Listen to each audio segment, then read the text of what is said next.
Time keeps on leaving and we keep on moving. When do we pass on our wisdom to the youth? My veteran story, lost arts discussions, fireside chats with a bourbon or two. It's time to hear the stories by military veterans. Get yourself ready. It's the Lost Arts Podcast. The Lost Arts with Andrew Cox. Hello, my friends, and welcome back to the Lost Art Podcast, that podcast that's given a voice to our veterans. I'm your host, Andrew Cox, and today we'll be having a My Veteran Story with Marine veteran Scott Hamm. But before we get into the episode, are you enjoying the podcast? And go to the Lost Art website. That's the lostart.podbean.com. Go check out the website, see what we got going on there. Don't forget to click on that merchandise tab, go in and get you a cool hat, a mug, a t-shirt, something like that. Help support this podcast and getting our veteran voices out for all to hear. If you'd like to be a guest on the podcast, then email me directly at thelostartwithandrewcox@gmail.com. And you can also check us out on YouTube at The Lost Art with Andrew Cox. Try to make it simple, try to make it all the same. All right, I've got Scott Hamm here. Scott, how you doing today? I'm well, thank you. How are you today? Well, I'm fantastic. I'm excited to hear your story. Like I was saying right before we started, I've heard all kinds of things about you, coming from the music field and stuff like that. But we've never met. So this is our first time, and I'm excited to hear your story and where it goes. Appreciate it. Thanks. Yeah, most definitely. So let's kind of start at the beginning for you. Where did you grow up? And then how did you get into the military? So I grew up in Frackville, Pennsylvania, a small old coal mining town up in Schuylkill County in the kind of northeast Pennsylvania area there. A town that was basically on the decline as far as size and everything, and opportunity there even when I was a kid and in the 70s. Its heyday had been the 20s and 30s with coal mining, and it started to go down from then. But it was a great place to grow up, small town. You could ride everywhere on the bike, great little sports teams and stuff like that. So had a really nice, small town America childhood. We moved between my 9th, 10th grade year down to a suburb outside Reading, Pennsylvania, which is definitely a larger city. The suburb was far enough away that it was still a good place to live, but definitely not as small as Frackville growing up. And Right. I had gotten into music just a couple years before that. I started late in 6th grade as a percussionist. But by the time I had moved, I had a couple good years with a really fairly well-known percussion instructor there in the area. And I had improved to the point where coming down, I was able to audition and make it onto the drum line there pretty quick. So throughout high school, I was involved in different musical activities and stuff like that. I ran, cross country, but in civilian races, not for the school or anything like that. So, Okay. So that was kind of the growing up. My grandfather and father had been both in the Navy. And so, I thought, I want to serve my country. So my first inclination was, let's go see the Navy recruiter. And I did that Right. Yeah. during my senior year. Wasn't at all that impressed, unfortunately. So, as you see in comic strips all the time, I'm getting ready to walk out the door. I kind of look in, make eye contact with the Marine recruiter, and sense his opportunity. He comes up. So what are you here for today? And we start a conversation, much more impressive bearing and demeanor. And before you know it, I've signed a reserve contract for communications as a wireman. And I'm leaving out the office as a poolie for the Marines. Very So nice. fast forward just a couple weeks, and the recruiter found out I had just made all regions or something, band or orchestra. And so he said, so you play an instrument? I'm like, yeah. He goes, and you're good? I'm like, pretty good. So the next thing that happens is he's introducing me to a guy that I later found out was a MTA, one of those Marine, the musician technical assistants that they had Right. partnered with the recruiters, and who sells me on the Marine band field. And Okay. they say, all right, we can get you down to Quantico, and you can audition. If you pass that, you can live the best of both worlds. You get to be a Marine and you get to play music. And so that's what I did. Went down there. Uh, the first audition I took, I had never done a lot of drum set, and so that portion of it for me didn't go so well. So I just missed the passing score that I needed. So I went back home, practiced for about a month and a half, and went back, retook the audition, passed, and so they changed my contract and moved up my ship date. You know, Oh, those wow. recruiters, they definitely see the dollar, it's dollar signs when they see somebody that can make the audition. And so, Yeah, they do. That's, I mean, that's two contracts versus the one when you're getting a me offer in. yep, So that's a good deal for them. Uh, so you said you auditioned there at Quantico? I did. So it Okay. was only about a 3 hour drive, 3.5 hours down from the our place in Pennsylvania. So Hmm. yeah, we drove down and did the audition there. Wow, that's really cool. Do you remember who auditioned you? Actually, Gary Beeman was one of the people who auditioned me, No, no and I would way. later serve with him at Quantico just a couple years later. So yeah. Wow, very cool. Yeah, I know Gary. He's out there playing trumpet on the ships, and Hmm. I don't know if he'll ever come back. He's on the go. Yeah. Yeah, he's definitely bitten by the bug there. I think it's been years he's been on those cruise ships playing. So Oh yeah, yeah. I served with him in 29 Palms as my first band. So yeah, he's a good guy, very good definitely. guy. All So I right, left. so yeah, sorry, go ahead. Yep, Yeah, you're on track. yeah. So did the audition. Went to boot camp, got the usual ration there. Especially when they found out you came to boot camp to be in the band. So that was what it was. Went through combat training, went to the school of music, and then found my first duty station was going to be Quantico. So I went right back, and of course ran into Gary Beeman there, and Yeah, yeah. Well, for let's back up just a little bit. Tell us a little bit about your experience at boot camp. Like, was that a shock for you? Was it fairly easy for you? And then kind of walk us through some of your experience at the School of Music as well. okay. So honestly, I gained weight at boot camp. I said earlier I've been running during high school. So the PT wasn't anything much. I was doing 20 pull-ups when I went. Already had the rundown pretty well. So, beyond being fatigued and the difficulties that come with that when you're doing PT at boot camp, Yeah. that was okay. The marching obviously was fairly easy. Got that pretty quick. Hmm. Um, I was actually for a couple days got to be a squad leader until I figured I was in the band, and then got removed from that. Uh, Right. so but it was it you know I really I gotta say that I enjoyed boot camp, and so a couple years later that would definitely inform my decision about going down to become a drill instructor. And so Yeah, uh, absolutely. it was a bunch of good experiences there. uh, Through combat training, it was the early 90s, and so we've come a long way in how we choose instructors and cadre personnel down there at Hmm. both the infantry training battalion and Marine combat training battalions. So I can't say that I had the very best examples there. However, they did what they needed to do and got us through the pipeline and taught us what they needed to. So I was thankful for that. But showed up at school of music, and it was at a time when we had a lot of characters there. Um, whether it be the platoon sergeant or some of the other folks that were on staff.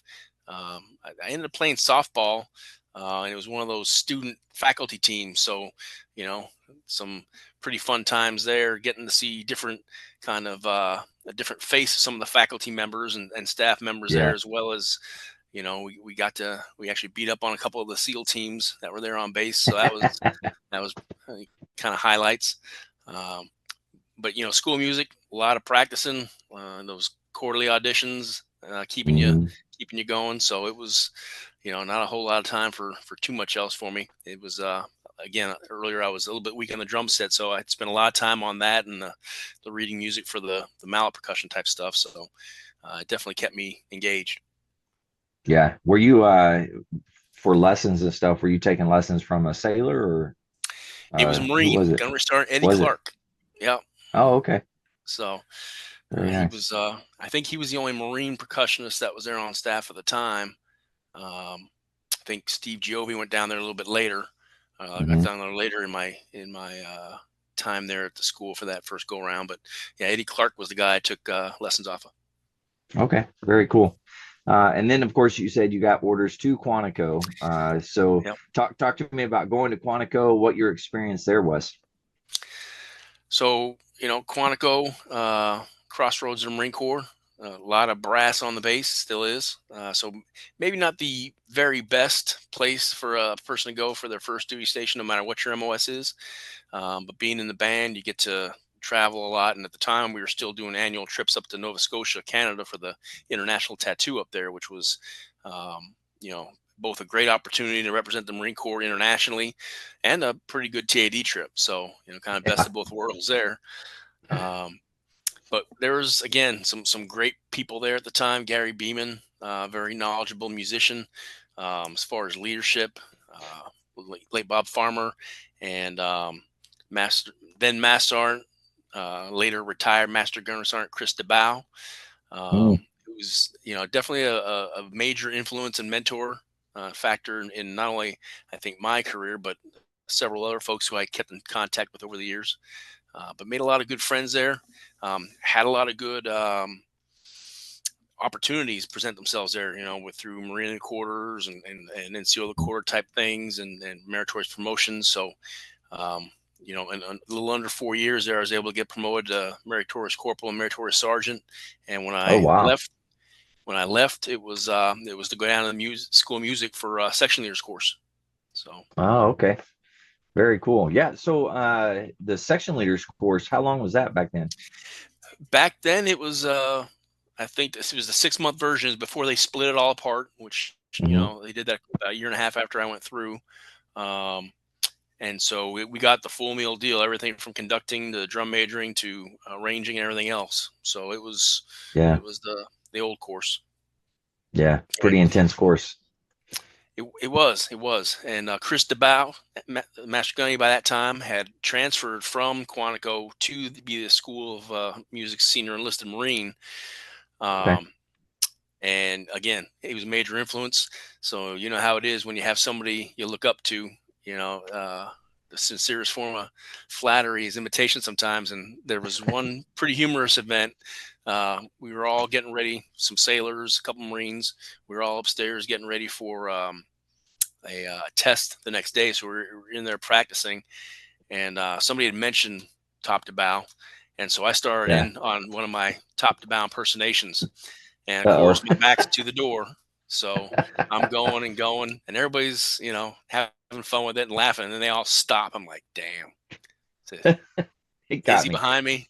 And sure as heck, he was right back there, and uh, just nodded, looked at me, turned on his heels and left. And so I went down a couple minutes later, said, "Hey, Master Guns, I just having some fun." He goes, "I know. If I didn't think so, you'd have been. I'd have hauled you out by your neck." So I'm like, "All right, okay. I guess I'm in good shape then." So, Oh, that's pretty good. but Yeah, he's a great man. Yeah. he's phenomenal. And people like Top Eccles, he Hmm. was on staff. I think he was on the staff when I went through the basics course. But folks like that, Mark Price later, getting to meet him, Hmm. they were kind of legends in the field. And Yeah, and getting to meet them and interact with them was definitely formative for young Marines, young NCOs, to see how to do it right. Um, at the very true. conclusion there, I had asked to go to Okinawa and was able to get the orders out to Oki. So Okay. so from there I went to Okinawa, had a great time out there. We were going all over the place. We were with the MEU on a support visits up to China. We did the rugby sevens down in Hong Kong. Very Did a nice. whole lot of scuba diving while I was there. Yeah. So Did you get certified and all that stuff while you were there doing all I that? did. I made it up to dive master. While I was there that first time. Or I'm sorry, no, rescue diver the first time. Then when I went back, I went up to dive master. Um, Okay. but yeah, whole lot of scuba diving out there with Luke Rhodes, one of the other guy, another other percussionist in the band there, and anybody else we could drag out on a weekend. Yeah. So, tell a little bit about your time there in Okinawa. What was it like for you? And at this point, you were a sergeant out there, correct? Yep, I was a sergeant. I was in our training session with Gunnery Sergeant Mike Parr. He and I still keep in contact today. He's out there in the Southwest. Uh, but we had a lot of good folks. Just the band brings in a lot of people who are smart, driven. You kind of have to be to master a horn to the degree to get in the music program to begin with. Right. But we had a good collection of folks there who were not only concerned about being good musicians, but also being good Marines. And so we benefited. As you looked across the formation, there are a whole lot of expert badges, a whole lot of high PFTs, and a whole lot of people had a lot of fun doing what they were doing. Yeah, absolutely. And you said you were on went with the Mew up to China. Yeah, the 31st Mu was did a port visit up to Qingdao, China, and Hmm. so the band we went along with them. I want to say it was the Germantown that we floated on up there, um, but we got up there, did some kind of goodwill small concerts and stuff like that. Got to walk around, got to tour the Chinese sub academy there. Um, we Wow. had a lot of fun walking around the town because they had enough folks there. They flooded the zone, so every collection of Marines and sailors that were out there had somebody tailing them, watching them, and so we had some fun with the Chinese guy that was following us. Um, but it was a good visit, and we had a lot of fun with that. Very cool. Very cool. And then at this point in your career, then was that 1 year unaccompanied tour type of deal? It was, Yeah. and I Okay. requested orders to the drill field afterwards. So class days didn't quite line up. So I ended up spending about 14, 15 months there before PCS in Paris Island Okay. to go through drill instructor school. And so tell us a little bit about going through drill instructor school. Most individuals that I know, at least, has gone through, and for myself included, a little bit of a shock. So kind of talk us through a little bit of that. So, DI school was, again, it was challenging, like you mentioned. It was a good time. I ran into another a former band member, Stacy Polich, when she went through school music basic school with me. Later married Troy Black, who was just Hmm. the previous Sergeant Major Marine Corps, now the senior enlisted advisor to the commandant. But Stacy and I went through DI school together with a whole bunch of other folks, and um, we the collection of characters there again on the instructor staff always kept us on our toes. We had a whole lot of different types of um,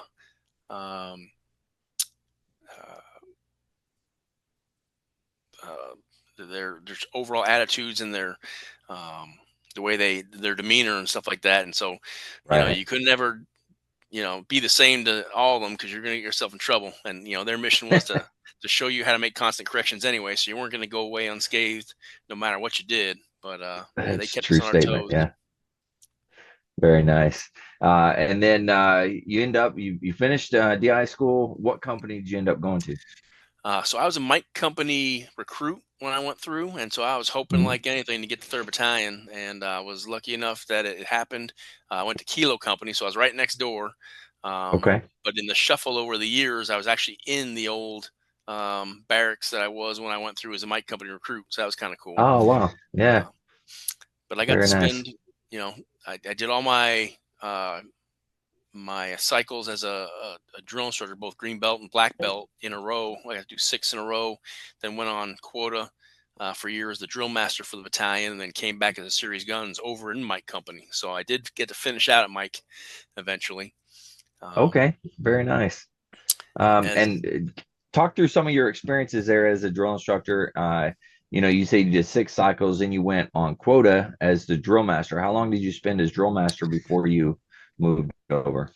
so I was a drill master for a year, from I guess it was all through just like December, November 2000 through the same in 2001.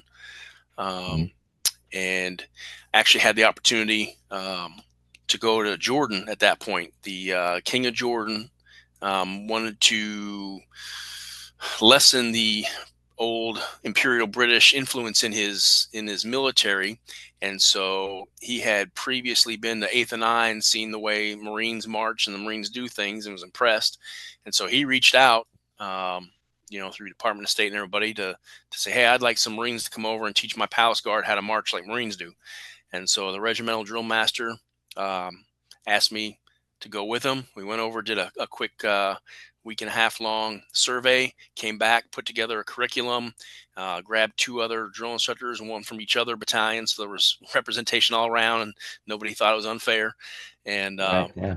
the four of us went back, and all four of us were there for about a month. And then two of us stayed for an additional week and a half to kind of finish off the training and put them through the paces for a Jordanian kind of military holiday, kind of like their Armed Forces Day, where all the generals come in. I got to see the Palace Guard do the training that we put them through.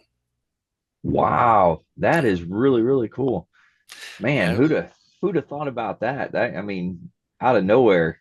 it That's definitely cool. was out of nowhere. And when I got the phone call about it initially, we had just had a drill that we graded the day before. So, when I heard that the regimental drill master was on the phone, I thought maybe there was some problem with the paperwork, needed to fix the something I didn't sign right or something on the score sheets.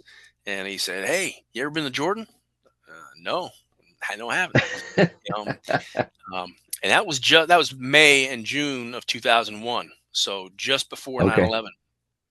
Oh, And wow. Yeah. the interesting thing about that, um, we went over there, we did the training. On the backside, we came back just a couple months later. 9/11 happens, and within 2 or 3 days of 9/11, there were only two English speaking people within the group that we trained. Both of them had emailed, given their sincere regrets for what had happened, and the fact that they were thinking about us and everything, and thinking about the U.S.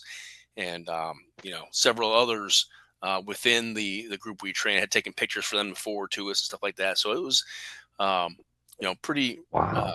pretty touching for them to kind of think to do that a couple months later after we'd already been gone and had only really been with them for 6 weeks. Yeah. Wow. That's incredible. Uh, Man. And so you were there as a drill master whenever 9/11 happened? I was. And so the morning that it happened, I was out at the Crucible with one of the companies. I think it was Mike Company, and we had just done the Crucible rehearsal that you normally do while you're out there, Mhm. the Crucible ceremony rehearsal that you do with them out in the field. And gotten in my truck, was heading back to Main Side, and the first of the news, the news program blurps hit on the radio about a plane crashing into one of the towers. Like, wow, what are the odds of that? And just as I walked into the battalion headquarters and passing the duty hut, there's a group of Marines around the TV, and they said a second plane hit another tower. And at that point, like, well, that's an attack. And Mhm. as the day went on, obviously more and more information came out, and that just made it more evident that it was coordinated attack. Between that and Shanksville and everything else, and Pentagon. Um, Right. so, definitely um, changed the tenor of the training down there. And I'm sure it did in San Diego as well. Hmm. But we had acted pretty fast as far as the battalion leadership and all the company leadership to make sure we identified those folks that were from New York, to either put them in touch with the family members if we could, or else get some sort of updates on the family members if we couldn't put them in direct contact.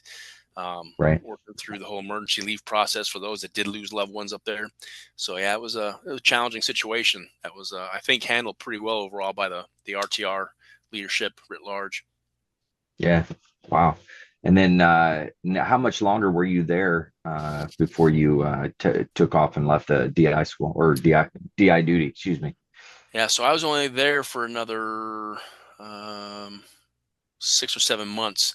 Um, I had initially requested and got approved to do a lat move over to artillery while I was there, and Okay. but then got the one of the meritorious gunnery sergeant board right before I left. So actually, it was December of 2001. And at that point, I had one of my mentors that were down there, a guy named Mike Henges, retired as a sergeant major out of 29 Palms. He came to me and said, "Hey, look, man, as a staff sergeant, you can go over there. You can learn the system. You can learn, the company, the policies and procedures within a company, then fleet up the battalion later on. Going in there as a gunny," he said, "you're way far behind the power curve." He said, it's a disservice to your Marines if you don't go in there and you have your shit wired. So, because of that, I went ahead and I called up the monitor and had the conversation with him as well. "Hey, what do you recommend?" Person fairly close to me down here is recommending it's not as good of an idea. He goes, "Oh yeah," he goes, I didn't know you just pinned that on, because we don't get the notification like that quick." So he goes, "Yeah, as a gunnery sergeant, I can't bring you." So at that point, I got orders back to Quantico again, and Oh, wow. I wasn't looking forward to going back to Quantico. I'd already been there, done that stuff there, and had my heart set on a change of pace. So just before I left Paris Island, I was going through the advanced course in Camp Lejeune, and they had done their normal spiel near the beginning and said, "Hey, if anybody wants to be an instructor, we're always looking for folks at all of our locations."